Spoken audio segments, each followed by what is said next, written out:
Nagi marjot syaka jing maramot bat di peteng ya ki beladap di teng. Kedukan RPS Hasnong Saiden kebat lum bat senapan bahaya kitiar rim. Pila abanyo ya ki mar second hand kitiar kali kitiar ying bat kiwei. Wat berpatar lum bahaya kitiar wan ai syangi ngin pan bahaya ki.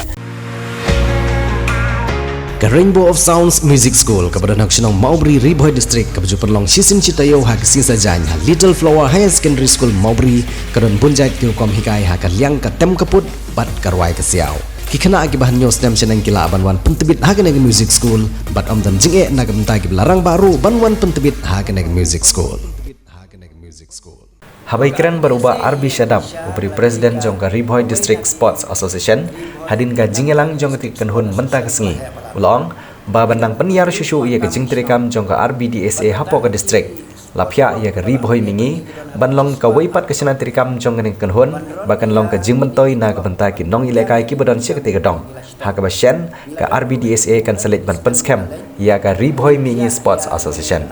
To ke RBDSA hi jisha kelade ka kawai naki Riboy nak mentagi District Sport Association pala he pala. Gidon kemenriu sepak tam di Senong. Bat batang ki sport club ki bala affiliate ban ni gidon hadu cispa at saudli.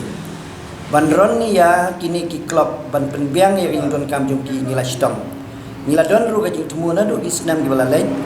Bangin pia ya kane ka RBDSA ki lifestyle ki sport association kenang ba kini kisamla kibadon hak itu kitai kin kami olat ban simenta hak ini lakai ibabun tehenre namar ba ngimpat la ban pendap ki kam kibabun kat kum ki kriteria kibadon kam tengila pediang suai ya ki kerpat jong kari boy mingi kolong kowe na ki dong kiba ya cakmat hak ini lakai sport bat kane ka dong kala kerpat ya RBDSA ban aino ya ki lakai jong ka association ban nilai syong lagi komiti ke babun ba ban nilai rai ruban ai hadin ba kaneka kadong kan penbiang ya kot islam ban dia ke kerteng ke bakila ai kum ka proposal changi kade ka Riboy Mini Sport Association ya ka bangin satung apo kini kimiat sini.